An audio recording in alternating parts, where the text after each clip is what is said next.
Hello everyone. We have a game with the white pieces against Antoine rated 1304. We're going to try to get a Jobava London on the board, and we do. We develop the bishop towards the center. He develops the second knight out, but we've seen this in our speed run. This gives us the opportunity to go knight b5 and coordinate on this c7 position, and he has no good way to defend it other than sacrificing a pawn with e5. So the natural knight development happens not to work in the Jobava London. He goes e5, trying to block the coordination, but this allows us to win a pawn with tempo on the knight.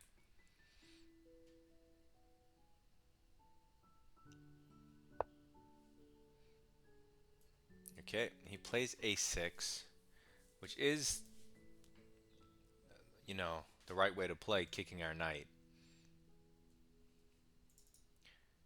If we take his knight, he's going to take our knight. So let's bring our knight back and keep the attack on his knight going, and simultaneously hit this pawn. So it's a double attack. Maybe he can try to counter attack us.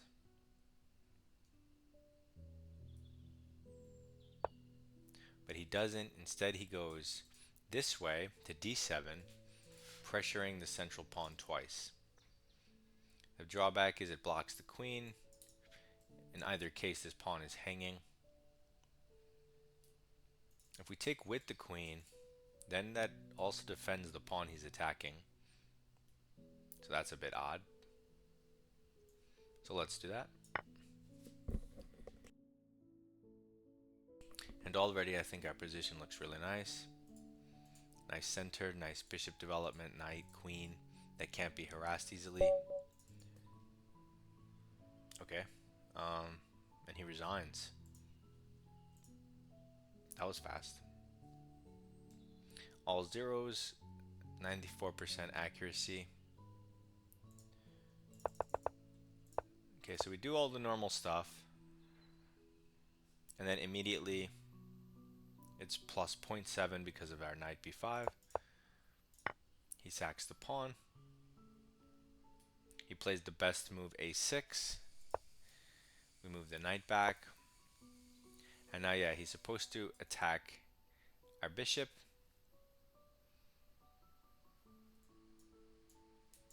And then we can take here, defending the bishop. He goes here, attacking the knight.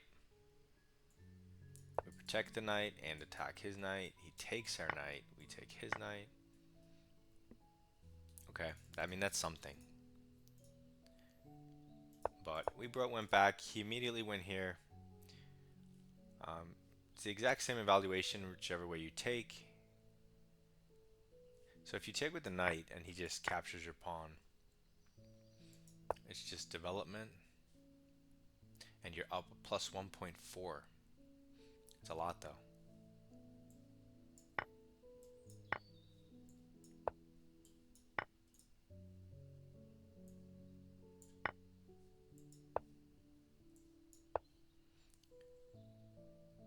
You're up one pawn here, but plus 2.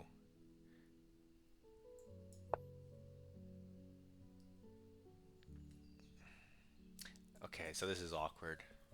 Somehow this is really awkward for his c7 pawn still, and his queen. Weird line. But I took with the queen. You don't even give up the pawn in this case. The best he can do is try to attack it again, a third time, but then you can just develop naturally and defend it a third time. Even if he wins this pawn, you're going to have a very similar position to any of the other lines where you're just very well developed and up a pawn. So that was an easy game. Let's play another one. We have a game against Riahu's 1347. So we're climbing the ladder. And he pushes past us, but we're still going to play the Caro-Kann move d5. He can en passant if he wants. We've had one game like that. But instead he chooses to play d4, going into an advanced Caro-Kann pawn structure. In this case, we just develop a piece towards the center before we close our pawn chain. White develops a knight. This doesn't threaten anything. In many of our games, they just put the bishop here, as he did right now. We simply trade bishops, removing an attacking unit of whites. He recaptures.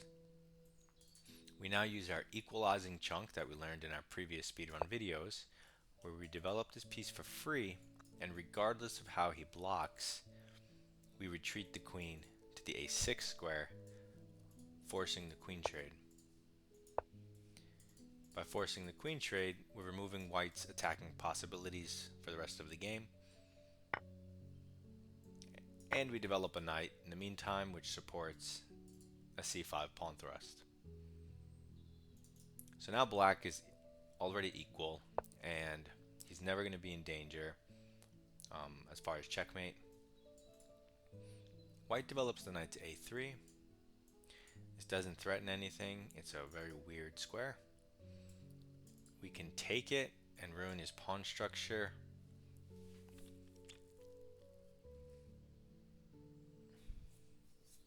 Very weird move by him.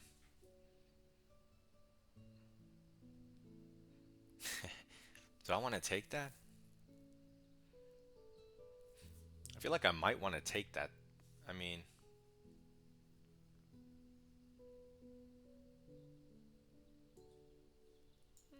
you don't have to. Let's take that.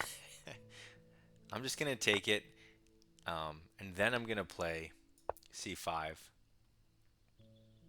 Now his knight can't use the b5 square, which it would have otherwise. So he just supports his center with a pawn. This gives us the option of taking as well as pushing. But for the time being, because the knight's here, I'm going to leave the tension and try to develop, because I'm not very well developed. I think bringing a rook to c8 or a knight to e7 makes sense. Let's start with the slower piece, the clunkier piece. So he tries to use the semi-open file with his rook, but we can easily just go b6, support our center, remove any pressure, and we're ready to either castle or even maybe king d7, keeping it in the center. So now he's trying to use his pawns as battering rams against our pawn structure.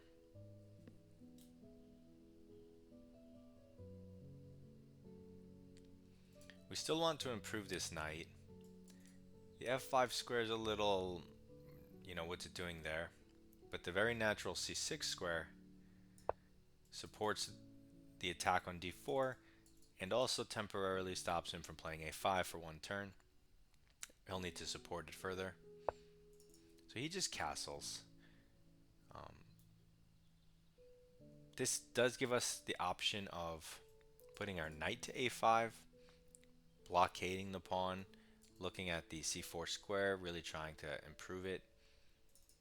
If we do go here, and let's say he pushes the pawn to open his bishop to the knight,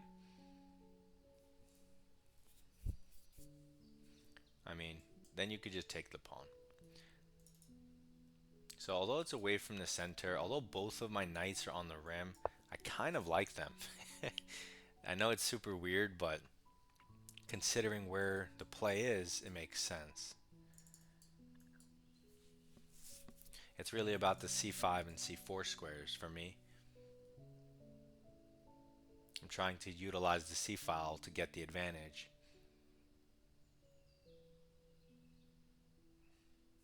Because let's face it, we're not up anything. It's not like we have a crushing position. So we have to try to get an advantage. So he decides to break his own pawn chain and really mess up his pawns. So I don't understand that decision. Maybe he's hoping we take with the pawn and he can infiltrate with the rook or something. But we can take with the knight, get it out of the corner with a threat. And the rook still has no pressure because of the b pawn. And you can see the knight's harmony in black's position and how these knights are doing a lot, even though they may have looked funny. So he moves his knight here. This threatens maybe to come into the light squares a little bit.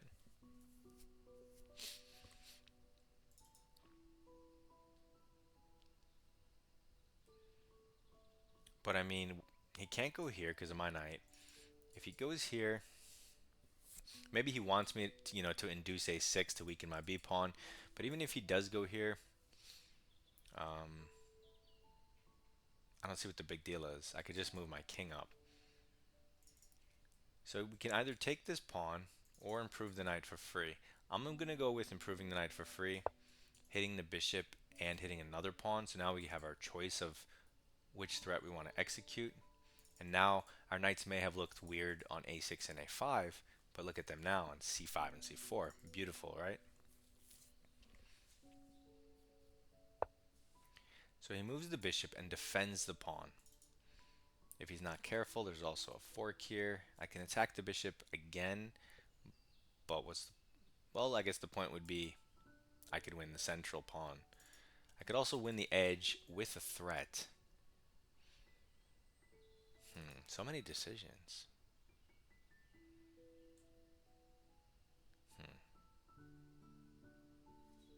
I mean, these pawns are kind of whatever. I would much rather take a central pawn if I could. So if I do hit the bishop, he can't ignore the threat. He either has to defend it, let's say move it back or something.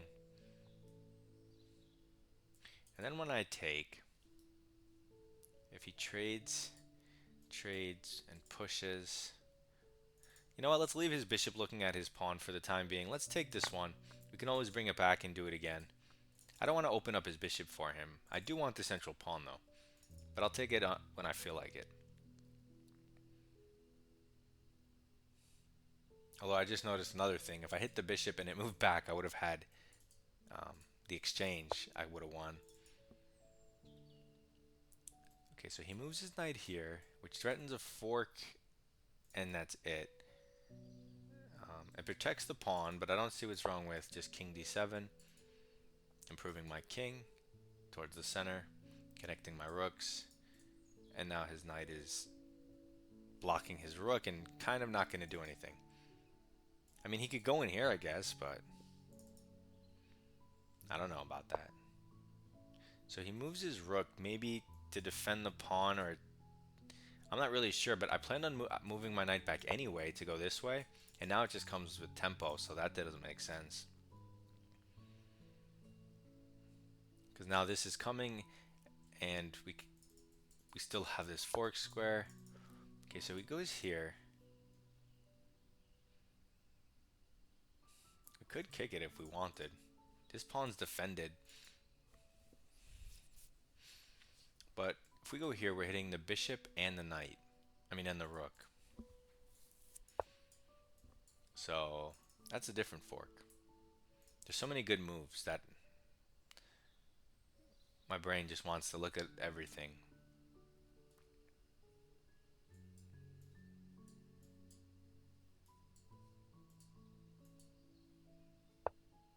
Okay, so he decides to move the bishop and hang the rook. So let's oblige him and take the rook. Resignation. Did he just notice that?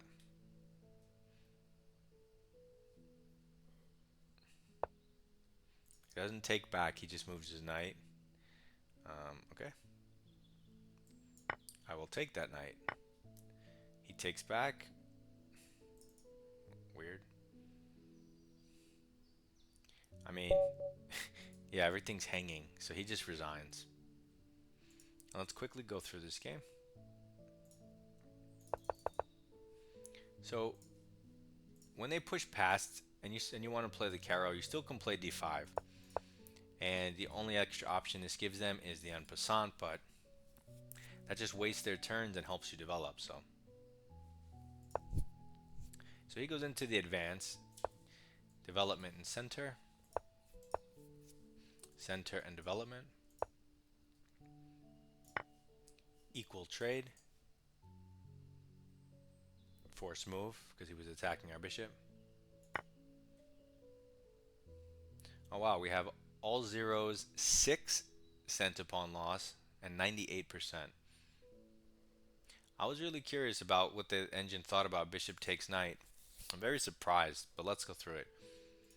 So we do the equalizing chunk. So development center for free. Force move, because he was hitting us. Force move, and the game's even.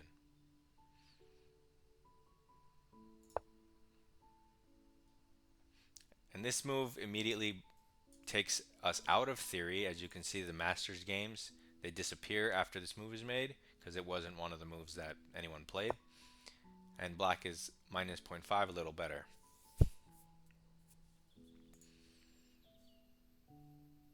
Okay, so bishop takes is the best move. I'm glad. Because sometimes it's just not good to give up your bishop, even if you double the pawns. So this is kind of nice.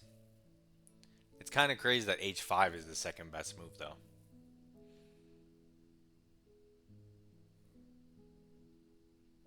Yeah, h5 is the second best move. That's pretty crazy. Anyway, so we take the knight because it ruins his structure for the rest of the game. Our bishop was kind of doesn't have many active squares anyway. It does support c5, but I figured the knight is enough because of the way he developed. He's not really stopping me. Okay, and even c5, there's got to be other moves. Yeah, you can move the knight. You could play c5, king to the center.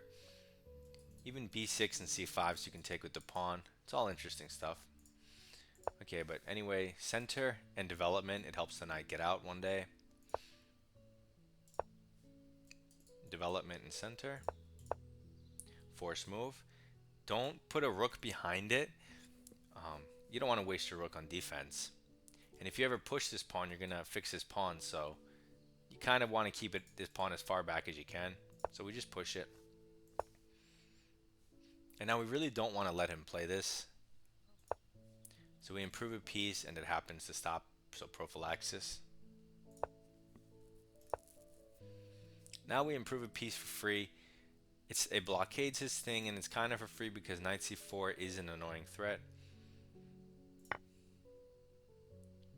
It says that's a blunder. It goes from minus 0.7 to minus 3, so just completely losing. Which is interesting because we're not up any pawns. You know, material's even. So the only reason we're minus 3 is because these pawns are so weak. And we're eventually going to win them. And so this is a positional plus 3. And because of our knight's position, he never has the possibility of these pawn breaks because the knights cover those squares. And that's why these are eventually going to die. Yeah, wow. So it's minus 3, which is crazy evaluation. Really cool though. It goes to show you how much a bind like this, stopping all of his pawn breaks, and you're eventually going to win the pawns. Just shows you, how strong it is. I told you that these squares were important, c5, c4. It turns out they were more important than I thought. Okay. And then we take free stuff. Although I was mentioning, if we kick the bishop, he also has to cover this square. So what's his best move? And why is that not our best move? Taking the pawn is 2.8, and going here is 2.7. Are they equal? So if he goes here, what does he do? G3. Wait, but then you can just take it, and then you still have the exchange. Yeah, so that's still terrible for him.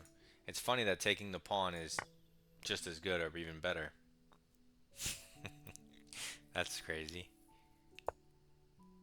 So we took the free stuff. He moves his knight, and that's kind of a forced move because he helps us improve our king and we stop his threats. Then we improve a piece for free. And then we improve a piece for free. Free stuff, minus 5. And then there's so much stuff hanging. You could take the bishop, the knight, this pawn, this pawn. You do whatever you want. We just trade because we're up everything. He takes back, and he resigns at -7. I'm surprised it was actually such a perfect game because I was questioning a couple of the decisions I made when I was making them, but it turned out all right. So hopefully this helps you think through your games. Submit your rapid games in my Discord. Good luck in your chess.